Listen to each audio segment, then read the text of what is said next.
Lagi-lagi konten YouTube yang diharapkan menjadi viral kemudian menjebak, kali ini menjebak seorang ulama. Bagaimana pengamat sosial melihat kasus video Gus Idris ini? Kita sudah bergabung bersama pengamat sosial Devi Rahmawati dan ada pakar hukum pidana Heri Firmansyah. Selamat malam Bapak dan Ibu. Selamat malam Bang. Malam. Saya ke Bung Heri dulu. Bung Heri, kalau tadi kata polisi akan diselidiki oleh cyber, kira-kira kalau ini mau dibawa ke pidana, apa pasal yang bisa disangkakan? Ya, sebenarnya jujur saja Bang, tidak happy kan kita bicara tentang pidana ini, apalagi untuk perkara yang sebenarnya ya dianggap oleh masyarakat awam ini hal biasa begitu ya. Tapi memang saya juga berterima kasih iNews itu malam ini memilih tema ini dalam rangka mencerdaskan juga banyak orang. Mudah-mudahan orang jadi paham sarana informasi bahwa hal-hal yang tidak patut untuk disampaikan dalam hal ini, apalagi berita informasi yang mudah untuk diketahui oleh publik, itu setidak-tidaknya jangan segera kemudian dikeluarkan, diviralkan dan lain sebagainya. Terkait dengan pernyataan apakah ini bisa masuk ranah pidana atau tidak, ya kalau kita mau melihat dalam fakta hukumnya ada peraturan perundang-undangan yaitu Undang-Undang 1 1946 itu bicara tentang syiar yang bohong gitu Bang. Sesuatu yang disiarkan tapi konteksnya bohong. Ada bohong yang memang tidak dilakukan dalam konteks ini, ada informasi yang tidak lengkap diberikan. Tadi mungkin pernyataan beliau kalau saya tidak salah mencuplik itu tidak menyatakan ditembak, tapi konten tadi itu kan secara visual terlihat tertembak begitu. Ini yang kemudian memang harus dijelaskan ke publik, kalaupun momentumnya adalah untuk kepentingan pribadi atau konten, saya rasa alangkah baiknya hal itu tidak kemudian dilakukan hanya semata-mata demi kepentingan tadi, karena bagaimanapun masyarakat berhak memperoleh informasi yang utuh dan benar. Begitu Bang. Oke. Nah, jadi kalau kebohongan itu harus ada yang melapor atau bisa polisi langsung bertindak? Dalam konteks ini adalah kalau saya lihat delik biasa begitu ya. Delik biasa itu berarti pelaporan bisa dilakukan oleh siapa saja karena korbannya di sini adalah masyarakat, Bang. Yang disampaikan penekanannya adalah masyarakat terkait dengan bohong yang disampaikan. Berapa tahun yang lalu tanpa mencoba untuk mengungkit luka lama gitu, ada kasus yang hampir serupa tapi terjadi di tahun politik saat itu, dekat-dekat tahun politik, kasusnya RS. Itu juga terjerat pasal 14 kalau saya tidak salah Undang-Undang 1 1946. Nah ini yang kemudian sebenarnya jadi momentum awal bagaimana undang-undang yang sebenarnya kalau kita lihat sudah sangat lama ini Bang, usang sekali, 1 tahun 1946. Tapi secara a contrario memang penafsiran hukumnya undang-undang ini belum dicabut. Jadi memang masih berlaku gitu.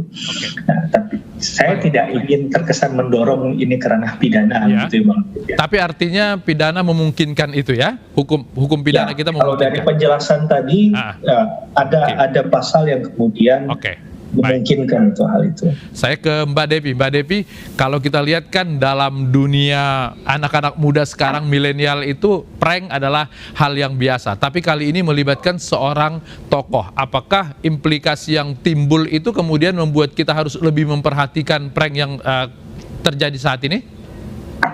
Ya, mungkin saya perlu sampaikan, sudah panjang penelitian soal prank yang sebenarnya akarnya adalah salah satunya adalah humor. Nah, karena sebenarnya kenapa sih orang melakukan prank itu dalam catatan berbagai studi menunjukkan paling sedikit ada 5 hal yang menyebabkan orang melakukan prank. Pertama, kalau menurut Chester University itu karena keinginan untuk disukai. Jadi prank itu menjadi salah satu metode agar seseorang yang kemudian melakukan prank kemudian mendapatkan partner yang menyukai aksinya tersebut. Nah ini berhubungan erat dengan kondisi teknologi yang sekarang memberikan insentif bagi hal-hal yang memang mudah untuk disukai oleh orang lain. Lalu yang kedua, kalau menurut Derby University itu karena manusia itu terobsesi akan sensasi. Makanya prank yang tadinya awalnya mungkin hanya sekedar buat lucuan, menggoda, muncul di pendulum yang lain, prank yang sangat sadis seperti itu. Lalu yang ketiga, karena tadi menimbulkan efek bisa disukai, akhirnya menjadi metode menular karena bisa difotokopi. Akhirnya orang terus memfotokopi perilaku-perilaku demikian. Jadi ketika video-video prank itu justru kita tonton dan membuat orang-orang tersebut disukai, akhirnya mendorong orang-orang lain juga ingin melakukan hal yang sama. Oke. Dan yang keempat, humor pada dasarnya itu akan meruntuhkan hierarki. Kalau tadi ada jarak, segala macam, dengan tawa yang bisa saja awalnya prank yang sederhana sampai prank yang kejam, itu akan meruntuhkan hierarki. Ya. Kemudian yang terakhir, kelima. Nah, memang prank itu ditujukan untuk mendapatkan kuasa diri. Karena ketika kita mampu mempermalukan orang lain, tanda kutip membohongi orang lain, membuat orang lain shock, itu kita merasa memiliki power. Makanya ada penelitian yang belakangan yang menunjukkan bahwa orang-orang yang 3 tahun penelitiannya soal ini, orang-orang yang sering melakukan prank itu biasanya orang-orang yang lonely, yang sendirian. Karena pada akhirnya orang tidak merasa nyaman dengan orang tersebut karena dia menggunakan prank, menggunakan humor untuk kepentingan pribadinya. Baik, kalau kita lihat dari 5 seseorang yang ingin melakukan prank itu, tapi implikasinya polisi bisa merasa bahwa Malang tidak aman karena ternyata ada orang bisa ditembak. Kemudian umat, karena ini adalah seorang tokoh agama, bisa merasa bahwa loh, ini panutan kita dicederai orang lain, kita bisa marah. Kalau ke sini dampak sosialnya seperti apa? Ya, ini tentu saja tidak sedikit prank yang menyebabkan orang bahkan bunuh diri karena saking stresnya, bahkan di negara-negara barat, dan kemudian menimbulkan perpecahan, orang bisa baku pukul, baku hantam. Prank yang kemudian sudah berbasis prank itu kan sebenarnya humor yang tidak sungguh-sungguh, tapi ketika tidak sungguh-sungguh hoax itu ada implikasi sosialnya. Ini yang memang berpotensi, sebagaimana disampaikan oleh banyak orang, berpotensi untuk mendorong terjadinya aksi kekerasan kalau tidak cepat-cepat diklarifikasi dan sebaiknya dihilangkan saja videonya. Oke. Baik, saya ke Bung Heri lagi. Bung Heri, kalau tadi kebohongan adalah di pidananya, tapi karena ini menggunakan ranah digital, apakah undang-undang ITE juga bisa kita lakukan dengan hati-hati di sini?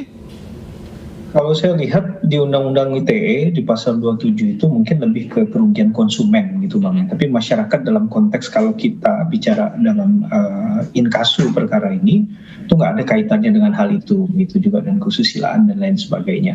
Jadi ini menurut saya tadi kembali ke pernyataan awal, kalau kembali ke perkara yang dahulu pernah terjadi dan membelit RS itu bisa dikenakan di Undang-Undang 1 1946. Tapi yang poin yang penting ini adalah memang ketika menggunakan media sosial kadang kita harus bijak gitu ya Bang ya. Bahwa jangan sampai ini adalah jalur mudah untuk potong kompas, untuk instan, kemudian menjadi terkenal, mendapatkan keuntungan, dan kemudian budaya untuk Pertamax gitu. Zaman dulu itu dikenal tuh Bang. Yang pertama nge-share dan lain sebagainya. Ini juga menjadi bagian yang tidak terpisahkan dari kejahatan ini kalau memang ini salah. Dan yang terpenting juga adalah peran dari Kemenkominfo dalam hal ini bisa menyatakan hal ini adalah hoax dan kemudian men-take down aksi semacam ini, dan mungkin kedepannya orang-orang semacam ini tidak bisa lagi dilibatkan dalam media tapi sosial. Dalam kasus bahwa ini disebut hoax kemudian selesai, tapi ternyata dalam sosialnya kan tentu tidak mudah begitu saja Mbak Devi. Kalau kita lihat bahwa ini adalah pansos, bagaimana literasi yang harus kita lakukan kepada publik untuk memanfaatkan ranah digital ini dengan bijak? Nah, makanya memang kalau bicara memberi pemahaman itu kan butuh waktu jangka panjang, karena itu berarti bicara literasi, bicara pendidikan.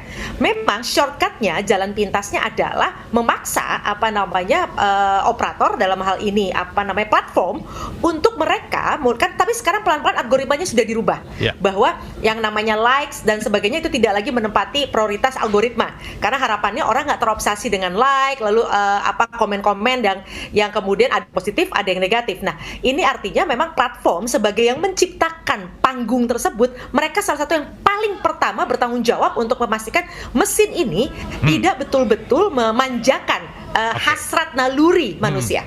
Oke, ada langkah sosial tidak supaya kemudian orang tidak masuk ke butir ketiga tadi, mencontoh copycat, supaya kemudian orang ini bisa ditindak secara sosial?